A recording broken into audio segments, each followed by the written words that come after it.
Hello दोस्तों, स्वागत है आप सभी का हमारे चैनल एग्ज़ाम बूस्टर प्लेटफॉर्म पर। जैसा कि आप सभी जानते हैं, हम कम समय में बहुत छोटा कंटेंट लाते हैं और बहुत ही यूज़फुल कंटेंट लाते हैं, जिससे आपके वन डे एग्ज़ाम में 2 से 3 क्वेश्चन बड़े आसानी से मिल जाए। तो आज उसी तरह फिर से एक इम्पॉर्टेंट टॉपिक हमने लाया है, जो कि है स्कीम्स। दोस्तों, स्कीम हम सभी करंट अफेयर्स में पढ़ते हैं, लेकिन ज़्यादातर लोग इन चीज़ों को छोड़ देते हैं। चाहे आप डेली करंट अफेयर्स करें या मैगज़ीन पढ़ें, लेकिन जब बातें स्कीम की आती है तो हम छोड़ देते हैं।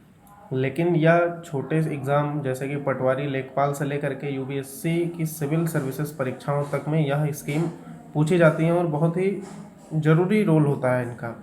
तो अब शुरू करते हैं। सागर परिक्रमा। दोस्तों, सागर परिक्रमा की बात करें तो इस नाम से हमें लगता है कि सागर परिक्रमा कोई नेवी का या कोई कोस्ट गार्ड का एक्सरसाइज होगा, लेकिन यह एनिमल हस्बेंड्री और डेयरिंग का स्कीम है। इससे क्या है कि जैसे जो भी मछुआरे हैं, जो जैसे कि मछली पकड़ते पकड़ते अगर किसी दूसरे बॉर्डर में, या जैसे कि मान लीजिए बे ऑफ बंगाल और अरेबियन सी, यही दो समुद्र तट पर ज़्यादातर मछुआरे मछली पकड़ते हैं।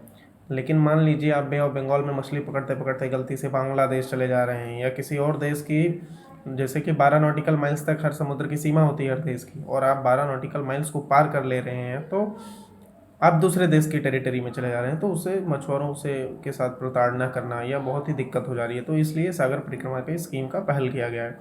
दूसरी चीज़ हम लोग बात करते हैं टाई स्कीम। तो टाई स्कीम जो है ये ट्रेड इंफ्रास्ट्रक्चर के लिए है, और ये मिनिस्ट्री ऑफ कॉमर्स और इंडस्ट्री का है। दूसरा है vibrant village programme. Vibrant village programme की अगर बात की जाए तो ये बॉर्डर विलेजेस के डेवलपमेंट के लिए है। और दोस्तों, एक चीज़ और बता दूं मैं, तो जैसे कि जो माना विलेज था उत्तराखंड का, तो इसे पहले लास्ट विलेज माना जाता था इंडिया का, लेकिन अब यह पहला विलेज हो गया है। उसके बाद अब बात करते हैं पीएम विकास का। तो पीएम विकास, यहाँ पे आप फुल फॉर्म देख सकते हैं, विरासत का संवर्धन। ये मिनिस्ट्री ऑफ माइनॉरिटी अफेयर्स का है। और यह है जैसे कि जो मतलब छोटे मोटे काम करने वाले हैं, आर्टिजान्स हैं, तो उनके वेलफेयर के लिए यह है। Rehab project. दोस्तों, रिहैब प्रोजेक्ट भी बहुत इंपॉर्टेंट है। यह जो एलिफेंट पे, हाथियों पे जो पहले अटैक करा दिया करते थे हनी बी के माध्यम से, मधुमक्खियों के माध्यम से, तो इसको बंद करने के लिए कर्नाटका के नागरहोल ज़िले में इसको स्थापित किया गया है, इस स्कीम को। उसके बाद देखा जाए दक्ष, तो दक्ष आरबीआई का स्कीम है, और दोस्तों ये मतलब इम्पोर्टेंट स्कीम है, और इसी साथ साथ आरबीआई का एक उत्कर्ष स्कीम भी है, तो उसको भी आप देख लीजिएगा, वह भी आरबीआई का ही है। फिर पीएम भारतीय जन उर्वरक परियोजना।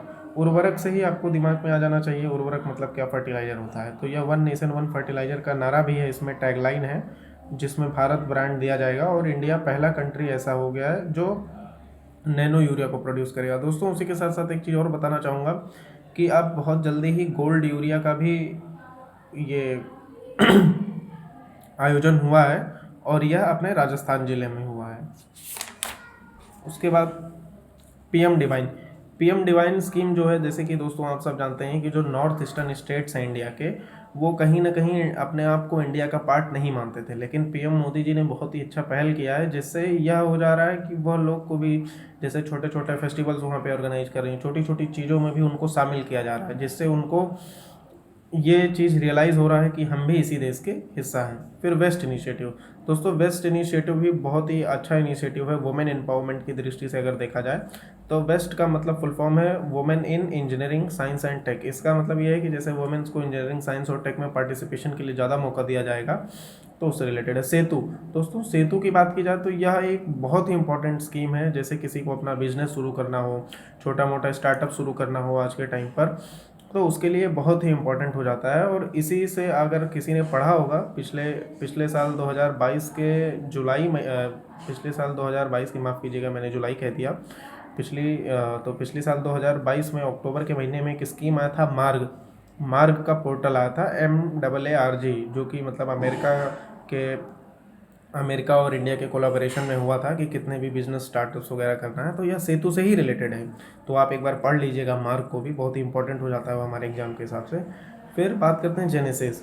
जेनेसिस बहुत इंपॉर्टेंट नहीं है, लेकिन फिर भी देख लीजिए, ये भी स्टार्टअप से ही रिलेटेड एक प्रोग्राम है, जो कि मेटी में आता है। उसके बाद बात करते हैं नमस्ते स्कीम की।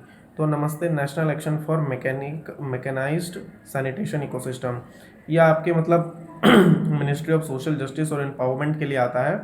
इसमें जैसे सैनिटेशन को लेकर के महिलाओं को, और फिर पुरुषों को भी इसमें इंक्लूड किया गया। आप समझ रहे हैं, सैनिटेशन तो सबको ज़रूरत होती है, ठीक है। तो इसीलिए यह नमस्ते स्कीम लाया गया है।